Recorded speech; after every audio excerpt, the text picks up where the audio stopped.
जी भाई ओम साहब, क्या हाल चाल है? ओम हूँ अकबर। जी। ओम हूँ अकबर। आपने इंशा ओम। आपने आप आपने जो है हमारे इस ऑब्जेक्शन को एक्नॉलेज करके किसी साइंसी लैब में जाकर ओम हूँ में हु को तलाश किया या नहीं किया? मिला या नहीं मिला अभी तक? हाँ मिले, बहुत जगह पे हु हा सब मिल गए। ओम के अंदर? तो अब आप जो है ओम को ओम हु कहना शुरू कर दें आज से। अकबर हु अकबर हा तो छोड़ मिले नहीं दीजिए। होंगे मुफ्ती साहब, नहीं हु हा नहीं, मिले नहीं होंगे, हु हा हो अकबर जाएंगे। अकबर से तो आपकी पुरानी दुश्मनी है, मुगलिया बादशाह था। अब खाली आप जब भी ओम कहें तो ओम हु कहें साथ में, खाली ओम नहीं कहना। जो आपकी दुश्मनी नहीं है मुगलिया बादशाहों के साथ? नहीं, हमें क्या हमारी तो बात है। किसी भी दुश्मनी नहीं है। हम तो सबको दोस्त रखते हैं, हम तो आपको भी दोस्त रखते हैं। हमारे नजदीक सब अच्छे अच्छा हैं। चलो। ठीक है, आप भी बहुत हदीस अच्छे है, आदमी हैं। हदीस है मैं ओम भाई की जो लोग गए ना उनके बारे में आपसे नहीं पूछा जाएगा, आपसे अपने बारे में पूछा जाएगा। हाँ, हमें क्या उनके साथ, जो किया तो किया। अच्छा। अच्छा किया नहीं तो नहीं, अच्छा, ठीक है, बुरा मैं किया तो भी बुरा। उसके बारे में। जी। नहीं नहीं, जी बहुत भाई, सही है, अब आप बहुत अच्छी बताइए, बात कर आपके रहे हो आप लोग। आपके आपके आने का यहाँ मकसद क्या? सवाल आपको यहाँ खींच कर लाया है? मुझे तो एक ही सवाल खींच के लाया है, लेकिन वैसे वो उसमें मेरे को कोई वो दो राय थी नहीं। वैसे मुझे वो पहले से क्लियर था, लेकिन फिर भी मैं एक बार अपनी तसल्ली के लिए और आपके व्यूवर्स के लिए और अपने इंडियंस जितने भी किसी भी रिलीजन को मानने वाले हैं, उन सबके लिए एक बार आपसे दोबारा पूछना चाहता हूँ, आप उस बात पे कायम हो कि इस बात पे कोई शर्म नहीं करनी चाहिए, कोई एपोलॉजिस्टिक नहीं होना चाहिए कि भाई कि हमारे लिए हमारा दीन पहले। ये मेरे को पहले से पता है, सबको पता है, लेकिन आप इसमें अभी भी स्टैंड आपका कायम है, आपका यही मतलब स्टैंड स्टैंड, है। यानी स्टैंड बदलेगा क्यों? हाँ, दीन नहीं पहले है बदलना भी भाई। नहीं चाहिए। हम यानी आप क्या समझ रहे हैं कि मैं इतनी कच्ची बातें करता हूं कि रोजाना बदलूं? हाँ, मुझसे गलती जरूर हो सकती है, ना ना। लेकिन जब बात में अकीदे की कर रहा हूं ना, तो वो अकीदा अकीदा ही रहेगा। दीन पहले, बाकी सब चीजें बाद में भाई। इंसान के माँ बाप तो भी फिर दीन के बाद में कंट्री। आते हैं। हाँ हाँ, वो तो पता है मुझे, लेकिन कंट्री कहाँ पर आती है? कंट्री का तो कोई मायने रहा नहीं ना फिर। कंट्री तो माँ बाप के बाद भी आती है। माँ बाप यानी माँ बाप से, अगर हाँ, आप माँ बाप और कंट्री में मसलन कॉन्ट्रडिक्शन हो जाए, तो आप माँ बाप के साथ जाएंगे या कंट्री के साथ जाएंगे? पता जैसे। हाँ बिल्कुल मुफ्ती साहब, मैं आपकी बात से बिल्कुल एग्री करता हूँ, मेरे को इस नहीं, बात में आप कोई मुझे वो नहीं है, इसका लेकिन जवाब हमारे कुछ दीजिए। भाई है ना। आप मुझे इसका जवाब एक दीजिए, आप माँ एक बाप के एक साथ जाएंगे कि कंट्री के साथ जाएंगे? हाँ मैं वो बताता हूँ, एक बात है, कई हमारे मुस्लिम भाई बहन यहाँ पर है ना, वो मेरे मुझे साथ इसका के, वो जवाब क्यों लोग नहीं ये दे रहे? समझते रहते हैं कि यहाँ पर है ना, मुझे आप जैसे सीधी स्ट्रेट मुझे फॉरवर्ड बात करते नहीं इसका है लोग। जवाब आप क्यों नहीं दे रहे इनको हैं कि माँ बाप और कंट्री में कॉन्ट्रडिक्शन हो जाए तो आपको किसके साथ जाना है? इसका जवाब दे मैं दीजिए ना। बताता हूँ। पहले पहले अपने मन की बात तो कर लूं, जैसे मोदी ना, साहब करते मन हैं, की तो बात मैंने मोदी कहा जी कि को भाई। करने दीजिए। वो आप करें पहले। वो मोदी जी काफी है उस काम के लिए। आप बताइए कि माँ बाप और कंट्री में कॉन्ट्रडिक्शन हो गया, किसके साथ जाएंगे? नहीं नहीं, अब कम से कम आप इतने एक पॉइंट रखने दो, मैंने कहा कई लोग ये यही बोलते पॉइंट कि है। भाई नहीं। क्योंकि शुरुआत आपने यहीं से की है ना, तो इसी पॉइंट पर हम आगे बढ़ेंगे ना। इससे आगे नहीं चलने दूंगा। हाँ जी, पहले इसका जवाब दीजिए। बोलिए बोलिए बोलिए बोलिए बोलिए। बोल दिया मैंने, माँ बाप और कंट्री के दरमियान कॉन्ट्रडिक्शन हो गया, किसके साथ जाएंगे? कॉन्ट्रडिक्शन हो गया, जो हक पे होगा उसके साथ जाऊंगा। तो इसका मतलब ये हुआ कि कंट्री जो है वो एब्सोल्यूट ट्रूथ नहीं है, बल्कि आप ये नहीं देखेंगे कि अगर हाँ, तो जब भी तो हुआ ना जो हक पे होगा। यानी ऐसा मान के चल रहे हैं कि कंट्री हक पे नहीं हो सकती, ये पॉसिबिलिटी है। राइट? बोलूं? ये पॉसिबिलिटी है। जी बोलिए। मैं बताता हूँ ना, अगर माँ बाप के बीच में और कंट्री के बीच में से किसी को चुनना हुआ ना, तो हाँ, हक पे कहने का मेरा मतलब है कि मैं पहले कंट्री को चुनूंगा। अच्छा। अभी आपने थोड़ी देर क्योंकि पहले कहा मेरे कि लिए जो हक पे होगा मैं उसके साथ जाऊंगा। जो अब हक पे, स्टेटमेंट बदल गया, हाँ एक ही क्योंकि मिनट में बदल गया। अभी आप बताता हूँ क्यों बदला। अब हाँ, बताता हूँ क्यों बदला। बदला। यानी ये तस्लीम अभी कर लिया कि थोड़ी बदला है। चलो ठीक है, मान लिया, अच्छा हुआ, मैं एतराफ नहीं, किया। तस्लीम हाँ, नहीं किया, मैं बोल रहा हूँ अभी थोड़ी देर पहले आपने बोला कि बाप को तो मानते हो लेकिन उसकी बात को नहीं मानते। हाँ। ठीक है। आप कंट्री को तो मानते हो लेकिन उसके संविधान को नहीं मानते। चूंकि कंट्री बाप नहीं है संविधान ना, क्या बोलता है? बाप बाप है, माँ माँ है, हाँ कंट्री नहीं कंट्री है। नहीं नहीं नहीं नहीं नहीं।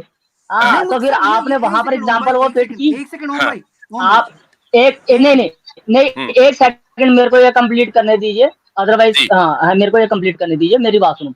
आपने वहां एग्जांपल बाप के साथ ये फिट की, वो एग्जांपल वहां पर बाप की नहीं आ रही थी। आपने बोला कि बाप को तो मानते हो लेकिन उसकी बात को नहीं मानते, तो मैं आपको बोल रहा हूँ कंट्री को तो मानते हो लेकिन उसकी संविधान को नहीं मानते, उसकी बात को नहीं मानते, अच्छा, तो मैं नहीं, यहाँ आप पर इस एक वजह से मिनट, फिट कर रहा हूँ। एक मिनट।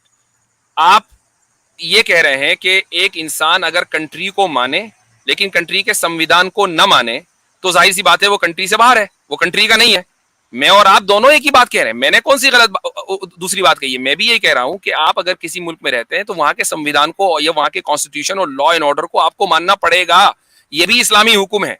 अब मुझे एक बात बताइए, एक मिनट टेक्नोलॉजी इस्लाम साहब, हमें इस्लाम ने यह हुक्म दिया कि अगर तुम बतौर मुआहिद, मुआहिद एक इस्लामिक टर्म है, वो आप किसी से सॉल्व कर लीजिएगा, वो उसकी बुनियाद पर अगर तुम किसी भी मुल्क में रह रहे हो तो वहां के कॉन्स्टिट्यूशन और लॉ एंड ऑर्डर को, हाँ, वो वहां के लॉ एंड ऑर्डर को आपको तस्लीम करना पड़ेगा। ये हम इस्लाम की वजह से मानते हैं। तो अब इस्लाम बड़ा हुआ या कंट्री बड़ी हुई? नहीं, अब मैं आपसे पूछता हूँ। अच्छा, आप मुझे बताओ, अब आप मुझे बताइए, एक मिनट मैं आपसे, रुक जाइए, आपके सवाल का जवाब मैंने दे दिया। अब आप मुझे बताइए कि आप कंट्री को क्यों मानते हैं, क्या वजह है? हाँ, मैं बताता हूँ। अभी मैं बताता हूँ कंट्री को क्यों मानते हैं। अभी आपने बोला मुआहिदे की बात कर ली, उसकी ट्रीटी की बात कर ली, सब कुछ कर ली, कोई बात नहीं। आपके नजदीक चूंकि माँ बाप भी बाद में आते हैं, हालांकि आपका वो स्टेटमेंट बदल गया, माँ बाप भी बाद में आते हैं, रिलीजन भी बाद में आता है। अब मुझे बताइए आपके नजदीक कंट्री जो नंबर 1 है वो क्यों है? मुफ्ती साहब, अभी मेरी बात सुन लीजिए कि आपने जो वो बात बोली थी उस बात का आपने आंसर तो दिया नहीं। अगली बात आपने स्टैंड वो कर दी, वहां पर खड़ी कर दी बात। उसका आंसर मैंने दे दिया, उसका मैंने आंसर दे दिया है, उसका आंसर मैंने दे दिया है कि एक मुसलमान किसी भी मुल्क में रहता है तो उस मुल्क के वजूद का भी कायल होता है और उसके कॉन्स्टिट्यूशन को भी मानता है। और ठीक है, अब यही रहना। और अगर आपके कॉन्स्टिट्यूशन में ये लिखा हुआ है, अगर मैं थोड़ी देर के लिए मान लेता हूं, आपके कॉन्स्टिट्यूशन में या किसी भी मुल्क के कॉन्स्टिट्यूशन में लिखा हुआ है कि कंट्री सुप्रीम है, रिलीजन सुप्रीम नहीं है, तो भाई मैं ऐसी कंट्री को भी छोड़ता हूं और ऐसे कॉन्स्टिट्यूशन को भी छोड़ता हूं। अब बोले आप, बाकी जो नहीं छोड़ता वो जाने। तो यही तो बढ़िया है। मैं यही तो बोल रहा हूँ कि अगर कोई खलीफाए वक्त हो, है ना, तो वो वहां पर आके जो भी कुरान सुन्ना उसके अकॉर्डिंग शरा उसके अकॉर्डिंग वो स्थापित करना चाहे, वहां पर कायम करना चाहे वहां पर, तो उसके लिए वो अपना इंडिया का जो मुसलमान है उसको साथ नहीं देना चाहिए ना, इंडिया का कंट्री का साथ होना देना चाहिए, उसको खलीफाए वक्त का साथ देना चाहिए। यही बात बोल रहे हो ना आप? स्ट्रेट फॉरवर्ड बोलो जैसे मैं बोल रहा हूँ। अगर कोई खलीफाए वक्त शरीयत को इस्टेब्लिश करना चाहे तो लोगों को खिलाफत का साथ देना चाहिए, राइट? बिल्कुल भाई, आपके जो महात्मा गांधी है ना, कि जिनको आप अपनी जेब में रख के फिरते हैं, वो खिलाफत मूवमेंट में सबसे आगे थे, खिलाफत को सपोर्ट कर रहे थे 1920s में। आपको पता भी है। तो मैं तो गलत मानता हूँ उनको।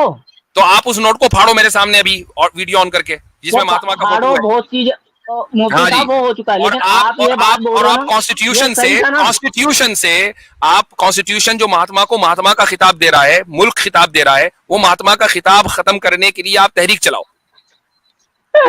खिलाफत मूवमेंट को आपने आज बिल्कुल क्लियर कर दिया कि खिलाफत क्या थी, महात्मा गांधी किसके उसमें पक्ष में खड़े थे। आपने अभी कहा कि मैं महात्मा गांधी के खिलाफ हूँ, लेकिन उनको जेब में लिए फिर रहे हो, उनको जेब में लिए फिर रहे हो, उनको कंडेम नहीं करते, आपकी हुकूमत कंडेम नहीं करती है। यानी इस वक्त जो इंडियन गवर्नमेंट है वो कंडेम क्यों नहीं करती महात्मा गांधी को? लेकिन हमारा ये सवाल ये डाइवर्ट हो जाएगा। मैं आपसे ये सवाल कर रहा हूं कि आप कॉन्स्टिट्यूशन को या कंट्री को अबव रखते हो, सबसे क्यों रखते हो? उसकी अभी तक वजह नहीं बयान की आपने। नहीं, पहले खिलाफत आपने आज क्लियर कर दी, यही तो हमारे यहाँ पर ये मैं आपकी बात से भैया मैं तो 1000 मरतबा कह चुका हूँ, आज क्या मैंने रोजाना क्लियर करता हूँ। मैं आपसे पूछ रहा हूँ कंट्री अबव क्यों है? भाई उसकी वजह बताओ ना, कंट्री अबव क्यों है? क्योंकि हमारे लिए मातृभूमि है, हम नेशन कॉन्सेप्ट को मानते हैं, और आपकी आइडियोलॉजी के अंदर नेशन कॉन्सेप्ट और आप नेशन कॉन्सेप्ट को मानते हैं, नेशन स्टेट को मानते हैं, नेशन स्टेट को मानते हैं। तो 1947 में दो अंग्रेजों ने आपकी एक नेशन बनाने के लिए, नेशन स्टेट बनाने के लिए मुल्क के नक्शे पर चंद लकीरें खींची थी। आप नेशन स्टेट को नहीं मानते, आप उन अंग्रेजों की खींची हुई लकीरों को मानते हैं, ये कहिए जी। तो वो लकीरें किसने खिंचाई थी, कौन सी आइडियोलॉजी वाले में? इसमें सिर्फ बहस हो जाएगी कि भैया आपके सावरकर ने खिंचाई थी या वहां पर आप ये कहिए जिन्ना जी ने खिंचाई थी। ना वो ठीक है, सावरकर हो जाएगा यहाँ। आपने माना क्यों? किसने हम तो आपके साथ हैं, आपने माना क्यों? आपने उन लकीरों को तस्लीम क्यों किया? आपने क्यों कहा कि इंडिया यहां से यहां तक है? आप क्यों नहीं कहते कि इंडिया अफगानिस्तान से कंबोडिया तक है? कहिए, और सारे लोगों को अपना सिटीजन मानिए जी। हम तो अखंड भारत आज तक बोलते हैं, आपके सामने मैंने आपकी स्ट्रीम में बोला बोलने से कुछ अखंड नहीं होता भारत हम भाई, चाहते हैं। बोलने से कुछ नहीं होता। अफगानिस्तान से लेकर आप भी तो कंबोडिया अखंड तक के भारत के जितने साथ हो लोग ना। हैं, सबको आपने मेरे आपको को बोला इंडियन कहना पड़ेगा, सबको इंडियन सिटीजनशिप देनी पड़ेगी, और अगर वो बिल्कुल नहीं मानते मानेंगे। तो, और वो नहीं मानते तो उन पर इन्वेट करना पड़ेगा। तो आप तहरीक चलाएं कि इंडियन आर्मी इन क्यों सारी कंट्रीज को इन्वेड क्यों इन्वेड करना करे पड़ेगा? और वहां के लोगों को अपनी सिटीजनशिप दे। Do you agree with that? ये इन्वेड वाला हमारा काम नहीं है मुफ्ती साहब, लेकिन एक बात बताओ, तो आपके फिर सामने तस्लीम बोला, कैसे? आपकी स्ट्रीम में बोला, इसका मतलब ये आप कि मानते तस्लीम ना, कर लिया। आपने बोला इसका अखंड मतलब ये कि भारत के तस्लीम पक्ष कर में, लिया आपने। आपने बोला, इसका मतलब ये लेकिन है कि मैंने बोला तस्लीम कर लिया आपने कि अंग्रेजों ने जो लकीरें खींची थी वो लकीरें सही थी। तो आप इंडिया को फर्स्ट नहीं कर रहे हैं, आप अंग्रेजों के गुलाम हैं, अंग्रेजों की गुलामी में लगे हुए मुफ्ती हैं। अब मुफ्ती आप हमें साहब देखो, मैंने बोला था। अब आप हमें देखो, हमारी जो जो जो सोच है वो ये है कि दुनिया चाहे किसी तरीके से तकसीम हो जाए, कितने ही मुल्कों में तकसीम हो जाए, कितने ही लकीरें लोग लगा लें, उम्मत एक रहेगी चाहे वो कहीं भी रहे। ठीक है, ये हमारी कंसिस्टेंसी है। आपकी कंसिस्टेंसी क्या है?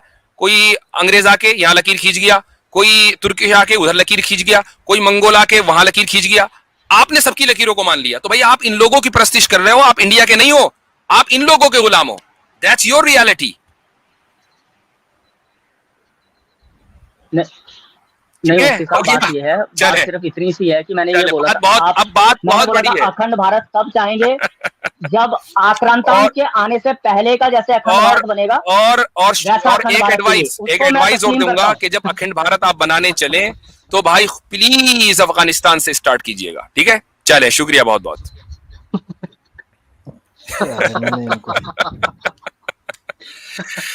चले जी, ठीक है। वो वेट कर रहे हैं माला लेके। जी।